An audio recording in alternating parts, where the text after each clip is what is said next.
L-ex-direttur tal-Financial Intelligence Analysis Unit l-FIU, Manfred Galdes, qal li minkejja li kemm il-darba ġibet l-attenzjoni ta' diversi istituzzjonijiet biex l-affarijiet jimxu sew, dak li suppost kellu jsir ma sarx.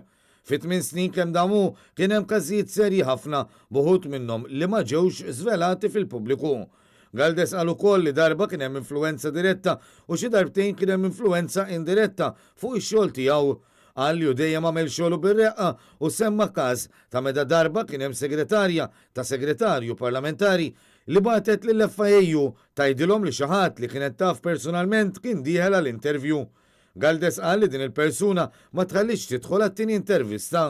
Galdes kienet jiexed meta komplet l-inkjesta dwar il-qtil tal-ġurnalista Defni Karwana Galizja u qal li minn dejjem kien ċar li Malta ma bdiċ timxi ma' ċerti obbligi tal-manival u dejjem hemmen li jekk Malta ma tilħax l-standards internazzjonali kien se jkun hemm riperkussjonijiet tal-pajjiżna. Galdes kompla li kien sar rapport li jikkonċerna transazzjonijiet suspettużi li kienu jikkonċernaw lil Keach Embry u l-kumpanija Willerby li sit tagħha Brian Tonna ta' Nexia BT fejn allegatament bat is-somma ta' 100,000 euro lil Keach Embry. Rapport ieħor kien jikkonċerna suspett ta' reati kriminali finanzjarji li jinvolvu lil Keach Embry u lil Adrian Hillman, l-ex-direttur maniġerjali ta' Elite Newspapers. Galdes qal li hu kien diġà telaq mill-FIU meta din l-informazzjoni għaddiet lill-Pulizija filwaqt li rapport ieħor kien dwar spezzjoni fis-sit tal-Bank Pilatus fl-uffiċini tagħhom. Qal li minn dejjem ħass li kien diffiċli biex l-FIU teżerċita d-dmirijiet tagħha skont il-liġi u l-obbligi internazzjonali għax ma kienx hemm biżżejjed riżorsi umani.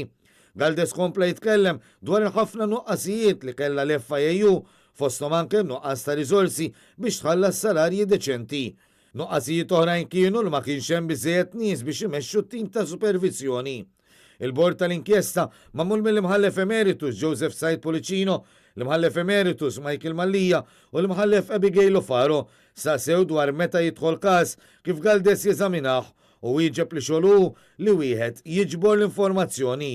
Galdes senna li kien hemm bord li jagħti direzzjoni lill-FIU u jidħol f'amministrazzjoni u affarijiet strateġiċi. Saħu ukoll li ma kienx jidħol f'affarijiet partikolari f'investigazzjonijiet. Kompla li meta kien direttur tal-FIU darba kien hemm kollezzjoni ta' informazzjoni li ta' dirett lill-Kummissarju tal-Pulizija ta' dak iż-żmien Michael Kassar u dan kien f'April tal-2016. F'mument minnhom Galdes talab biex jixed wara bibien magħluqa dwar ċerti proċessi tal-FIU. Spjega wkoll li f'każ minnhom kien bagħat ittra ta' madwar 5 paġni bi spjegazzjoni dwar il-każ. Missosi mill-avukat Jason Azzopardi li flimkien mal-avukati Teris Komodini Kakija u Andrew Borg Cardona qed jirrappreżentaw lil qraba ta' Karwana Galizja, Galdes qal li kien sab l-appoġġ tal-Ministru tal-Finanzi iżda l-problema ta' nuqqas ta' ħaddiema is-soħtat.